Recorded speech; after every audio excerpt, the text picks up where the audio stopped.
Hello, Cubs fans, and welcome to a brand new edition of Cubs on Tap. I am Ron Luce coming to you live after today's game that was very interesting for anybody that watched here on Sunday.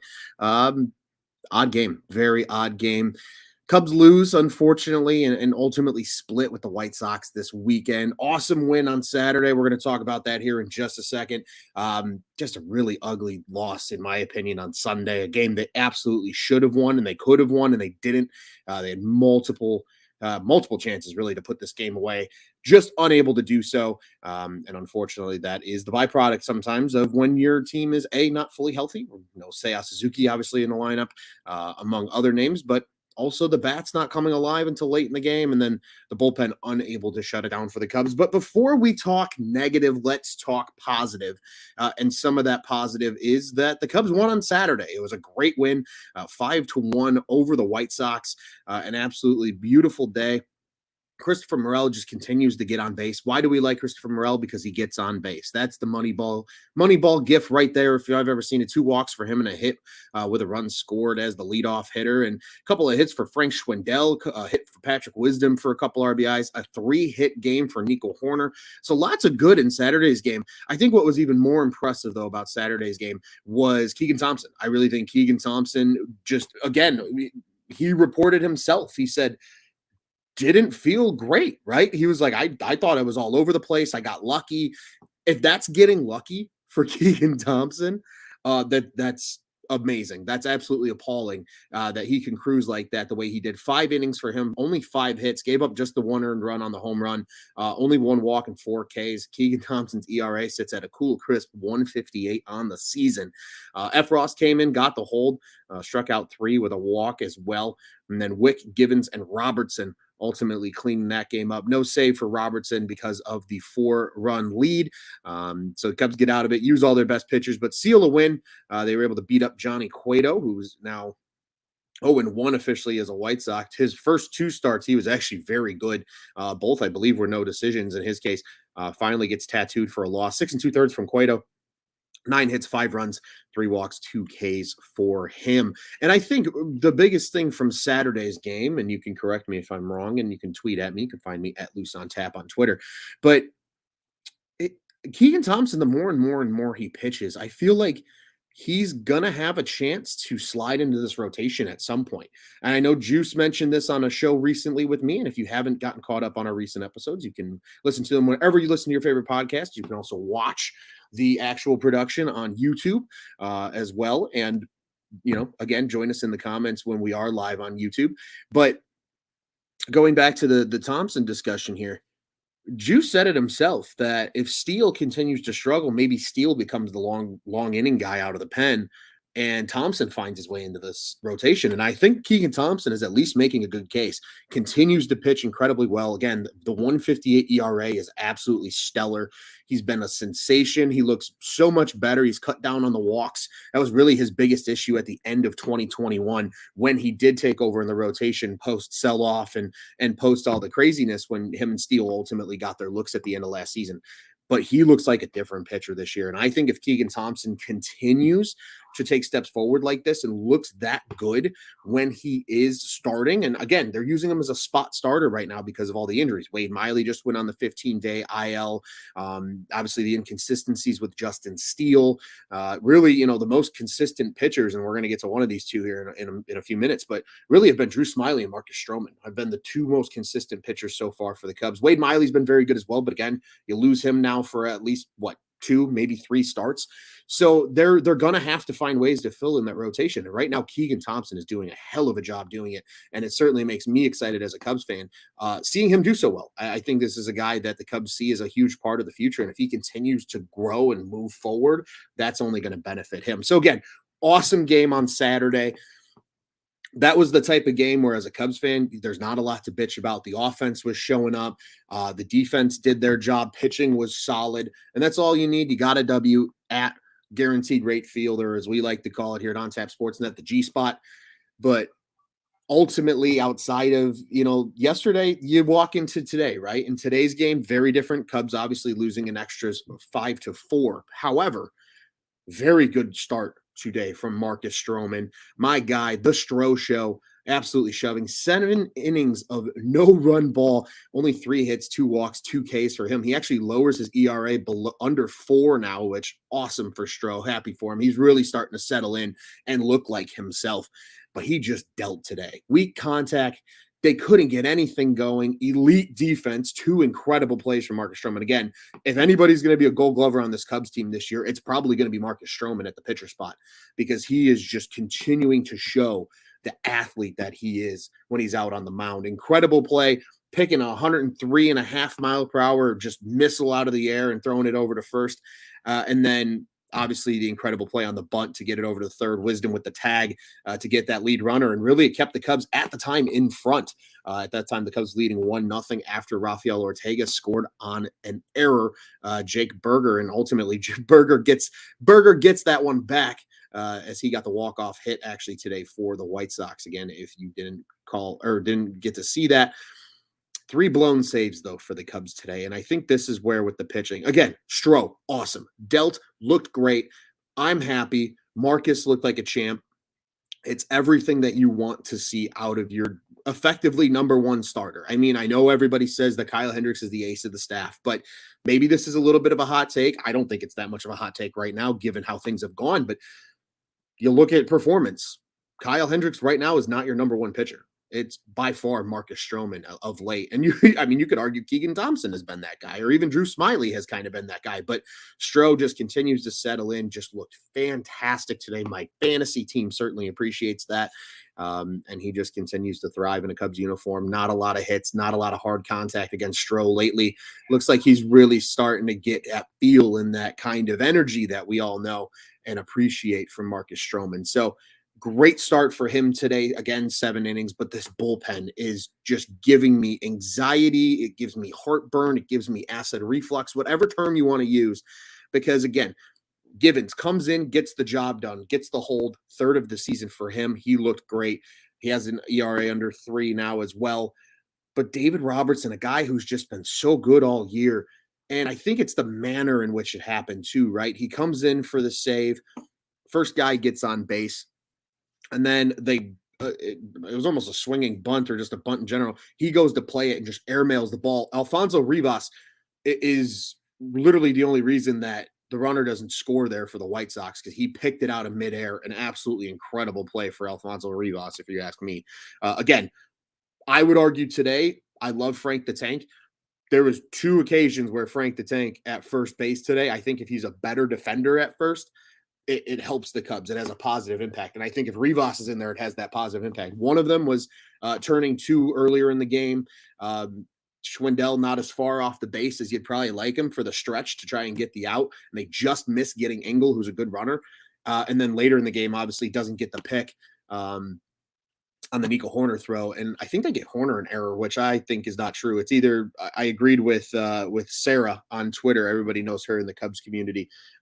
She said it perfectly. She said it's got to be an E3 or it's got to be a single. Like, you got to pick one of the two. There's no way in hell. Yeah, it's not the greatest throw from Nico, but a good starting first baseman in the MLB makes that pick.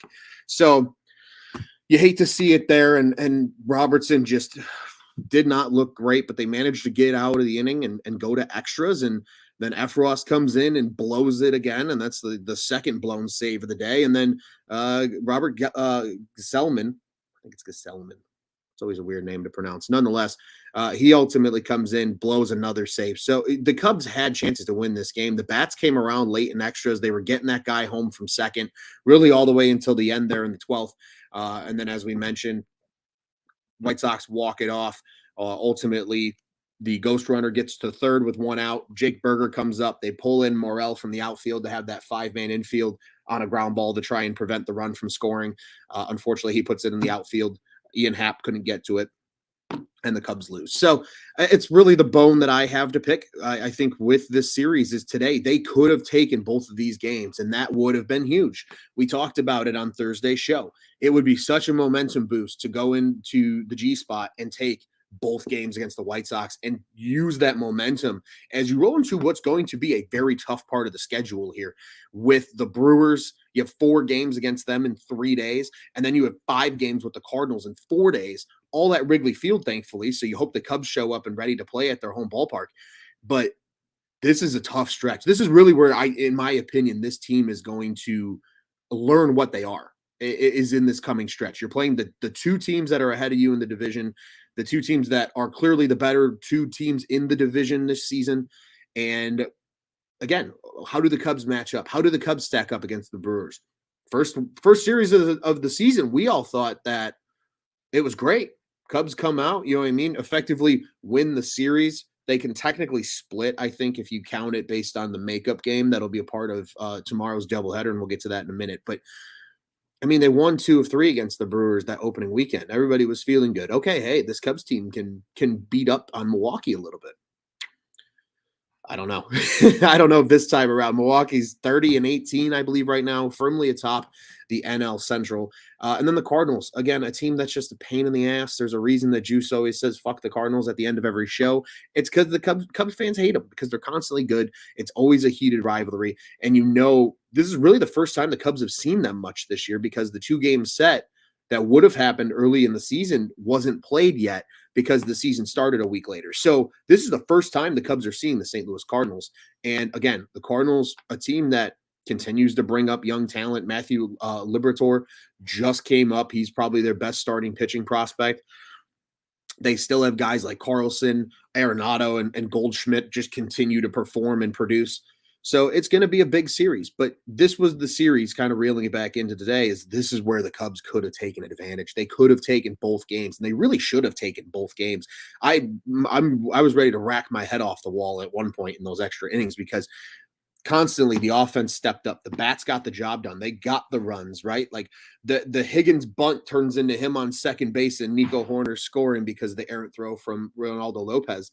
And then you follow that up with a Morel hit to give you a 2-run lead, and then you blow it, right? And it's frustrating because this is the bullpen was supposed to be what we thought was going to be strong, and it has been overall so far. I'm not saying that the bullpen hasn't been strong, but it really hurt today not having Rowan Wick because he threw yesterday. I know Robertson threw yesterday, but of course you're going to use him in a save situation there late in the game. So ultimately, you had some tired pitchers coming out of the pen. Obviously, late in today's game, we saw it. They had to bring in Gesellman because he was like the only available arm. Martin went on the bereavement list today, so they were without him in the bullpen. And there wasn't a corresponding move yet. If you've read it on tapsportsnet.com, I believe it's going to be Nelson Velasquez as the call-up. That's the reports that are out there that he will be up with the team as of tomorrow officially. I'm sure they're just waiting for timing and sake to officially make the roster move, but it's going to happen. But they could have used an extra bullpen arm today, and they didn't have it. They had to rely on guys that had pitched the day before, and those guys didn't have it today. Robertson didn't have it. Efros didn't have it. And then Gesellman came in and certainly didn't have it either. He got the loss today. He's now 0-2 on the year. So tough game, hard pill to swallow. You would have loved the split of the season series as well because it's the last time we have to see the White Sox all year. You would have loved to have taken at least 2 of the games, right? 2 out of the 4.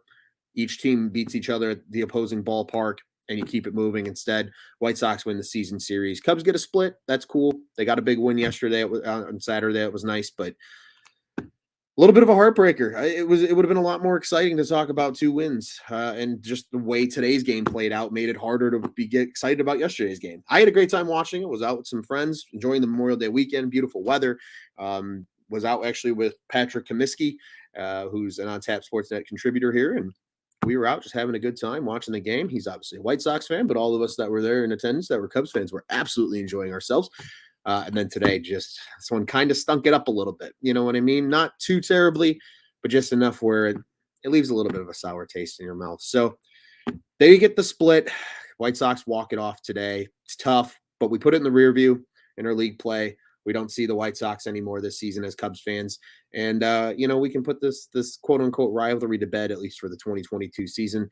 Again, my favorite takeaway of this whole thing, starting pitching for the Cubs was electric between Thompson and Stroman today.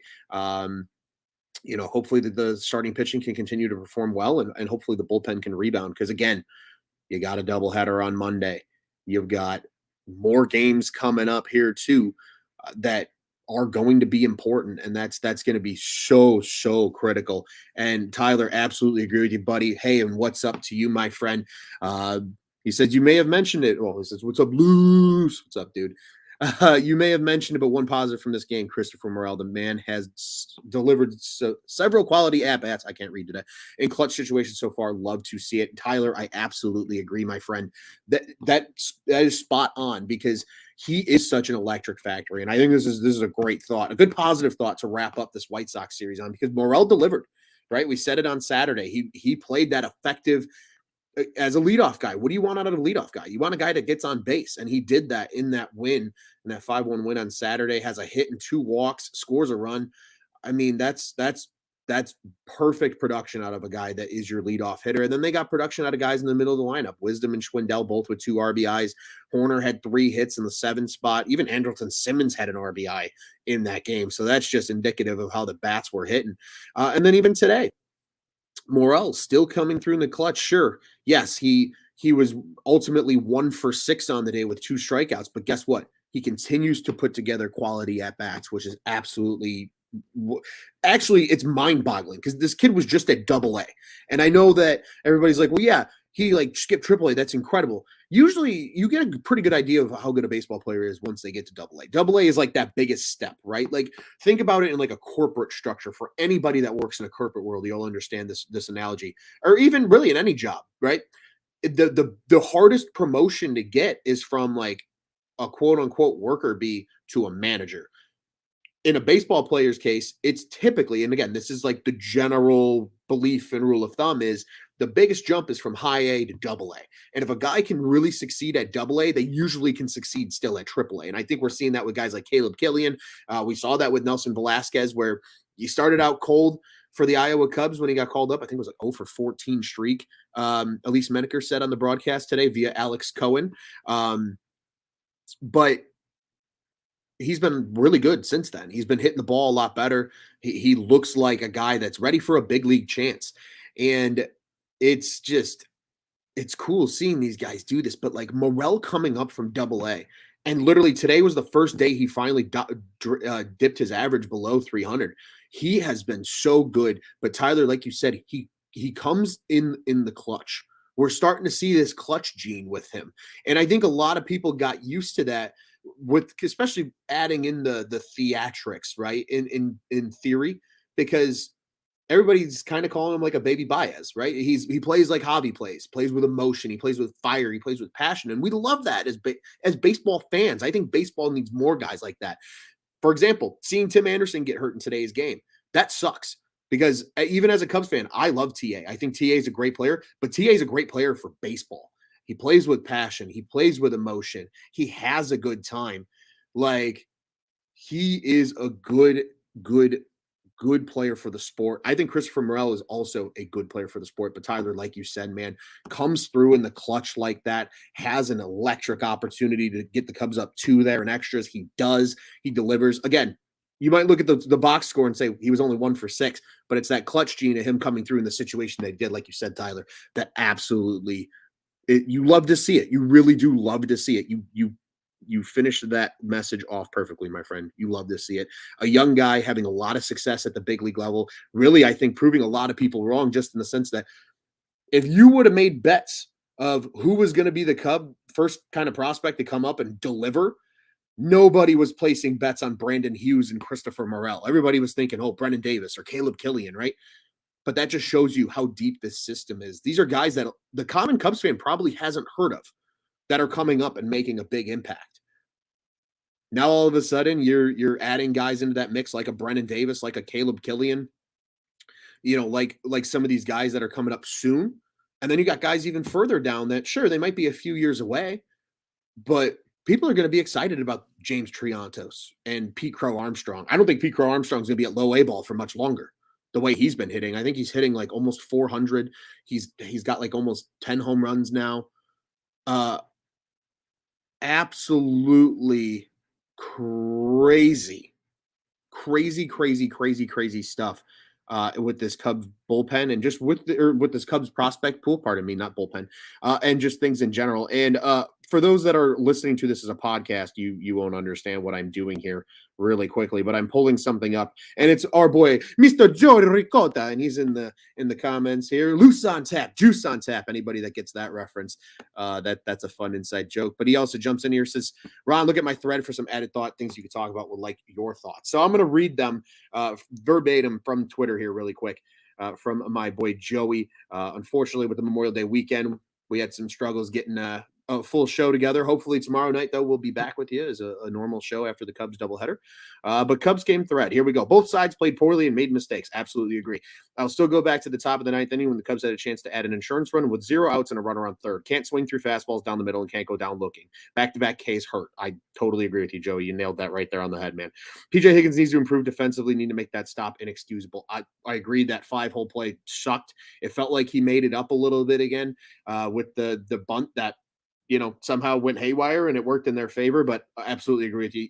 Again, there was a number of occasions today with Higgins behind the plate where I was like, damn it, if that's Willie or Jan behind the plate, it's a different story. So completely agree with you there. Christopher Morel is electric. Yes, he is. But the cutoff man needs to be hit or else don't attempt the throw. He does have a cannon, but situational baseball, this is a good game to him to learn from. I agree. I think that was the biggest takeaway, right? Like his bat is there and the defense is certainly there. We've seen him make the defensive plays that are not even just, how do I put it? Not even just like the crazy impressive plays, right? Like he's making just the good routine plays, like, and even non-routine plays look easy.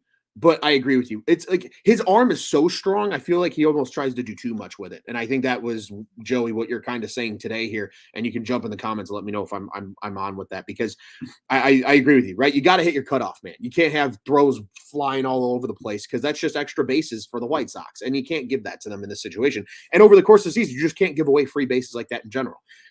Cubs innings 1 through 7, great defense. Innings 8 through 12, not so great defense. It was like a tale of two games today defensively, really, when you look there, right? It's like Stroh was in and everybody's playing elite defense, and then Stroh leaves and all hell breaks loose. So who the hell knows? Joey still believes in Scott Efros. He had a 106 ERA before May 21st, but his last 5 games, 4 2/3 innings, 6 earned, and a 12.86 ERA. It's hard to replace that funk and deceptiveness, and the slider sinker combo plays very well off each other. I think it's just a bad stretch for him. I agree. Bullpen pitchers go up and down all the time. Marcus Stroman was terrific. Yes, he was. Gave length and zeros for 7 innings. It's all you can ask a day before a doubleheader. Absolutely. As a Cubs fan, I'm glad they called the runner out at first and the weird play. It should have ended the game, but it should have ended the game. It's a dumb rule. Just add another base. Yeah, let's talk about that really quick. That is a dumb rule because he's in the baseline. And like Boog put it really, in my opinion, perfectly about today's game. He said on the broadcast, he says, the base isn't even in the lane. So how are these guys supposed to run in the lane and hit the base? It's like you almost need the safety bag like they do in freaking Little League and in softball. And I don't think they're going to go with that. And maybe that's why they're going for the bigger bases, and that's why they're exploring with that. Who knows? I agree with you, Joey. Absolutely stupid rule. Yeah, it's dumb. It should have ended the game. I even said it from the Cubs on tap count. I said that should have ended the game. It's a dumb rule. Cubs caught a break. Like that should have ended the game because it was a terrible throw, by the way. It was not a good throw from Gesellman at all. It was an awful throw. And I think it hit Larry Garcia in the ass. Like it was not a quality throw by any means. And Simmons had a tough time even just trying to pick it. So, yeah, ugly, unbelievable. And Joey agreed here. Yeah, 100% talent is there. Love the energy. Just need to know when and when not to. Absolutely agree. And I think that's a young player thing. I think that's the nice thing about Morel, right? Like everybody's like, oh, he's up and like he's exciting. He is. And he's just going to get better because he's only 22 years old. Like this kid's, he's a baby. He's a baby. He makes me feel old. And I like to think I'm not that old. But nonetheless, we'll keep moving here through this because Joey's got 2 more tweets. It seems and looks dumb, but it'll help prevent injury. Oh, this is further about the base runners. Looks like it'll prevent injuries. Why make runners an indirect path to the back? Yep, they'll only use it. Yes, exactly. Okay, Joey, we were on the exact same page, and I didn't even read that yet. So love that. Lastly, I just hope this isn't hurting players' trade value. David Robertson has been lights out, but blown more saves and outings like today will hurt his market. I agree. I think the only thing that will keep it safe with a guy like Robertson is just the absolute drooling need teams have at the deadline for bullpen arms. I think there's still a very good possibility that Robertson still gets you a good return. But I agree, if he continues to struggle, teams aren't going to pay a good prospect for him, like he might have at the beginning of the season. Still has a two what? I'm going to look this up here. Pardon me. A 2.08 ERA. I mean, his ERA is still electric, but I agree with you, Joey. It needs to be more consistent. He needs to close out games like that. Like you need that win would have been absolutely fantastic. And instead, it was a mind-boggling, stupid set of extra innings that I think made every Cubs fan lose like some brain cells today. Yep, need to get that throw inside horrible play. If Stroh's on the mound, it's an out before the call. Absolutely agree, it is. And then one final thought here in the comments before I think it's a good time to put this game to bed because literally today's game just racked my brain. Like I said, our boy Scott from Iowa, that home ump is on Joe West level. Yeah, some atrocious balls called strikes today. Like there was the one on Simmons late in the game. It had to have been 3 inches above the strike zone, and he called it. Like I'm like, and then Simmons swings that one way outside, and I'm like, you know what? I don't blame you for swinging because if the guy's going to call something that's absolutely a ball, a strike, you don't know what the hell the guy's going to do. So, yeah, just a mind wracking game today. I get it. The ump wanted to go home. Probably he's probably got dinner plans. I don't know, but it was dumb. Cubs lose. They shouldn't have lost this game. It's actually a frustrating game because I think to Joey's point, yep, see, Jack says it right here. That was winnable. Absolutely agree. Yeah, and that Simmons call was one for the birds. What the fuck was that? Yeah, I agree with you there, Joey. But like, I think why today's game is so frustrating is because A, it was winnable, but B, today's a game that you win and it's a good teaching moment, right? Like it's a good teaching win. There's development, there's growth, right? Your top pitcher in Stroman deals. The defense looked elite again for the first 7 innings. Morel played great in center overall today, except for the couple of throws. Like there was a lot of good, and then they blow it. And it just feels like a punch in the gut that they didn't need. And I think that's why I'm so frustrated as a Cubs fan with this game today, because it was absolutely a winnable game. They should have taken both games, swept this mini series here, and rode that into the doubleheader tomorrow. Instead, they're not going to get to do that, and it's frustrating. So ultimately, Cubs split with the White Sox over the weekend. They lose the absolute barn burner of an extra inning game today, 5-4, but they took the 5-1 win on Saturday. And that's all we have to see of the White Sox against the Cubs for the rest of the year. Thank goodness, I'll be honest with you, because I think you see a lot of fans that are just like, this series doesn't have the same weight. It just doesn't. It hasn't for a while. But that's just my personal opinion. Nonetheless, we are going to look ahead because these are games that, in my opinion, are very important. You have 9 games in 7 days against the top 2 teams in the NL Central. Brewers for 4 and 3 days, and then you got 5 and 4 days against the Cardinals at the end of the week. However, we got to start somewhere, and we are starting with the Memorial Day holiday. It almost feels apropos that it's a doubleheader on Memorial Day, right? Like America's national pastime is playing a classic doubleheader on a national holiday, and I think that's pretty cool. So super duper pumped for this one tomorrow, but let's get into the details. So the first game tomorrow, we'll start at 12:05 local time. So it's a 1:05 first pitch for those in the Eastern time zone on Monday, May 30th on Memorial Day. It is at beautiful Wrigley Field, which you love to see. If you're listening in the Milwaukee market, if you're a rare Cubs fan up north, you can listen to the game WTMJ 620 in the Brewers market, as well as Bally Sports Wisconsin for the feed, and then your usual one 670 The Score WRTO 1200 for radio in Chicago Marquee Sports Network in the Chicagoland market, and then it will be on MLB Network this first game for out of market people. So if you're an out of market Cubs fan, you can catch this one over on MLB Network. It will be left-handed pitcher Ethan Small on the mound tomorrow. He's making his season debut. It might actually be his MLB debut, if I remember reading it correctly. Left-handed pitcher, just called up by the Brewers. So he will start game 1 in the Cubs. He's our favorite guy that goes on the mound every time. It's TBD for the Cubs. So we'll see. Again, with the Wade Miley issues, they've him now being hurt. The rotation's kind of in flux. It's kind of all over the place. I'm willing to bet we'll see some Drew Smiley probably in one of these 2 games. But I don't know who else we might see. Maybe we see Alec Mills return. I don't know if he's ready. I know he threw a start. It might have actually been this weekend, so he's probably not ready. But he went, I think, 3 2/3 Only gave up a pair of runs, so not too bad from Mills. But they'll call somebody up. Leiter didn't pitch today, so there's a very good chance Mark Leiter Jr., who they just called up, he was actually called up in place of Wade Miley. There's a good chance he gets the bump for one of these two games as well. So we can certainly see either one of them. But so that's the first game for tomorrow, and then the second game is actually a makeup of, as I mentioned, the what would have been number 2 game of the season, or pardon me, number 3 game of the season. No, it would have been number 2, I think. Yes, it would have been number 2. It would have been number 2 indeed. It would have been Friday's game. It would have been Friday's game. So there you go. So it's a makeup. I actually had tickets to that evening game. I actually gave them away to the person I gave them to. They are a Cubs Twitter personality. I hope you have fun. They live right there, so I figured I would offer them up that as a little, hey, enjoy yourself, because I'm not going to be able to make it down there. It's a little tough for me, unfortunately. But we will be back out of the ballpark here at Cubs on Tap very, very shortly. But again, let me get not too far off schedule here. But the evening game, it's currently showing as a 6:40 start. But I thought I remembered correctly that they were going to have it start as a 6:05 game at one point. Maybe they've changed that since. But nonetheless, it's listed as a 6:40 start Central Daylight Time for that second game.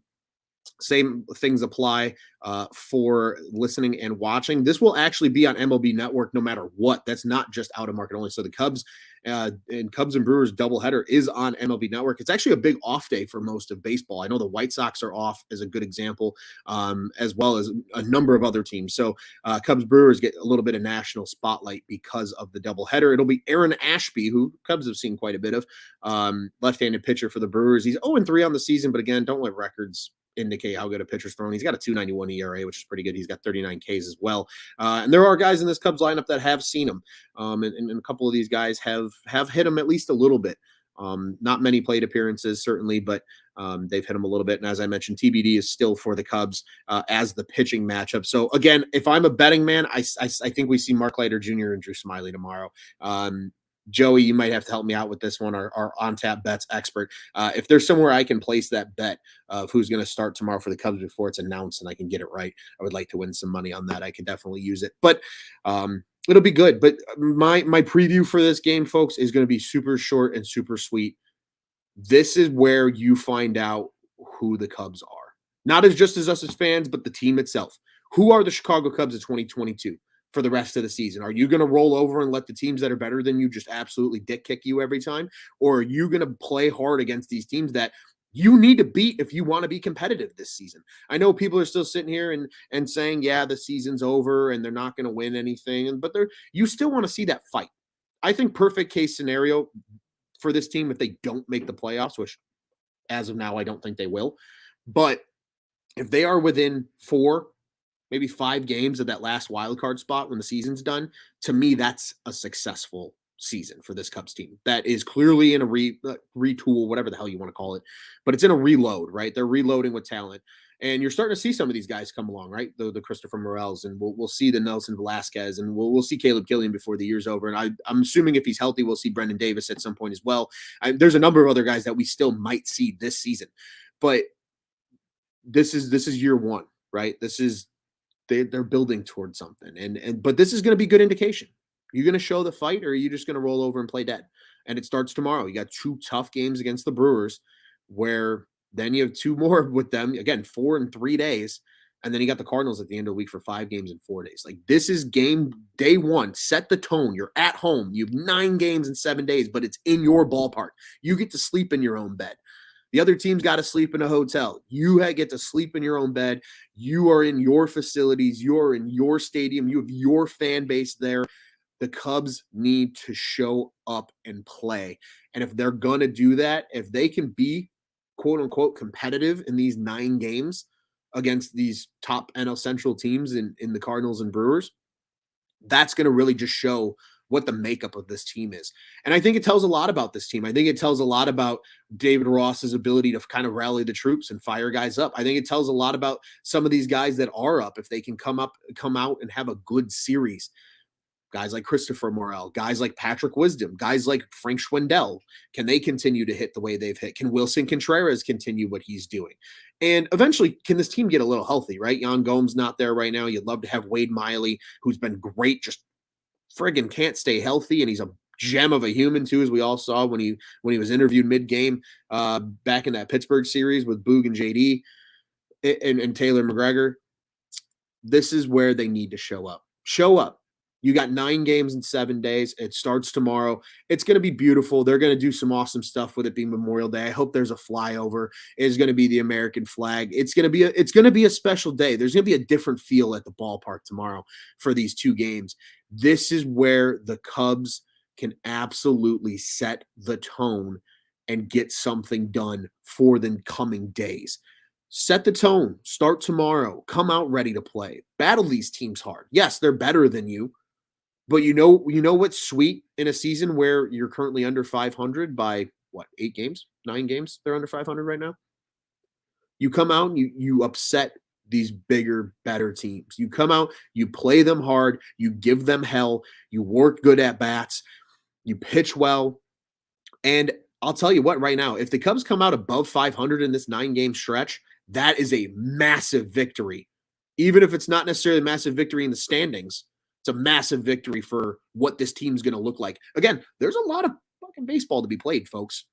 There's a lot of baseball to be played. Got a whole month of June still, whole month of July, whole month of August, and a whole month of September. And you play, what, until October 5th, I think they played to this year, or October 4th or 3rd. They play deep this season, and there's a lot of doubleheaders and all that because of the week of games they missed at the beginning of the season.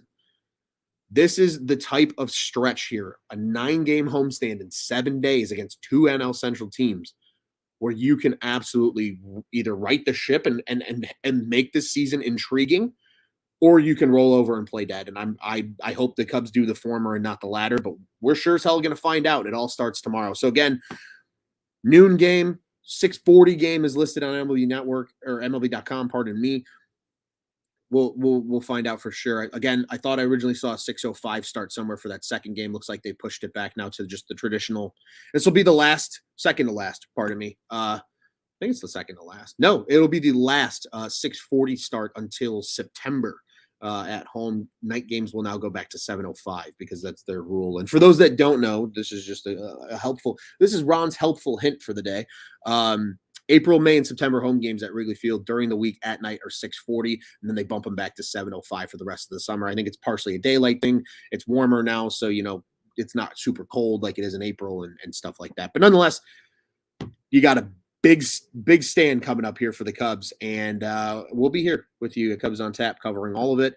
It'll be a mix of all of us here on the microphone over the course of this week. And again, if we're talking about more positive than negatives and this team being above 500 at the end of this 9-game stretch, I'll be a very happy man. I know Juice will be very happy.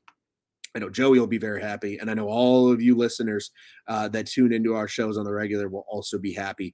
And it's also you guys that we appreciate. So let's all be happy. Let's all have something to be friggin' excited about. I'd love to see a Memorial Day sweep from these Cubbies. Fly the W player of the series. I know we didn't do this, or Juice and I did this for the White Sox when we didn't tweet out our picks.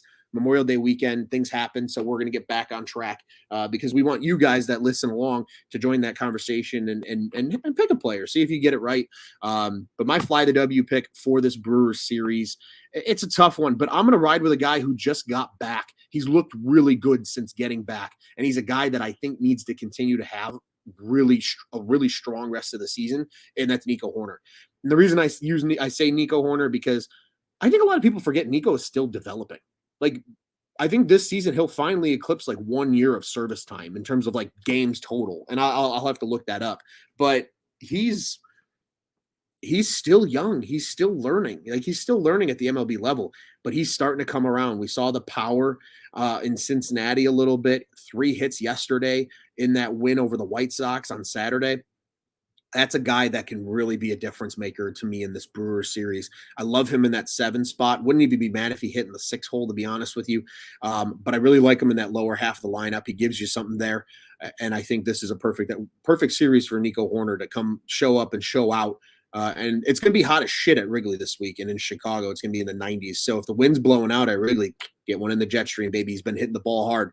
Park a couple in the bleachers. I'll continue to be okay with not being in attendance for Nico Horner home runs if he continues to hit. So Nico's my pick. We'll tweet out all of the picks tomorrow. I'll get Juice's and Joey's. And then again, we want you guys to jump in the replies to those tweets, join the conversation, and let's see who's right at the end of the series. It's always fun just to see who gets a good pick for each series. But before I get out of here, ladies and gentlemen, I do want to remind you Cubs on Tap is the official podcast of the On Tap Sports Network for the Chicago Cubs. You can check us out at ontapsportsnet.com and at ontapsportsnet on social media. You can follow the pod-specific accounts here for Cubs on Tap. We are at Cubbies on Tap. That's Cubbies.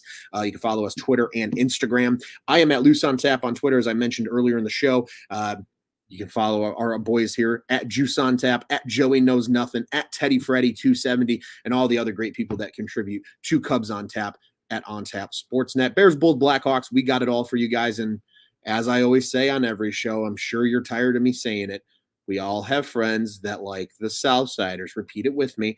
You can send them over to our guys at Sox on Tap. They do a great job covering the Southsiders. And bets, golf, you name it, we got it. Chicago Wolves are on a great playoff run. They're in the Western Conference Final. That's a shameless little plug for me.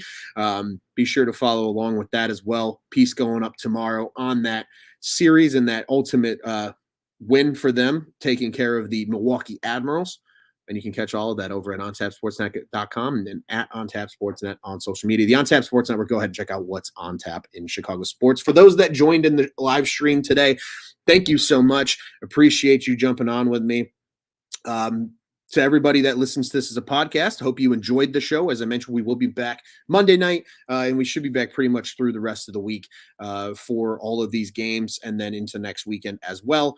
And one really quick and final thought before I get out of here, ladies and gentlemen, and that is a happy Memorial Day to everybody. Be safe.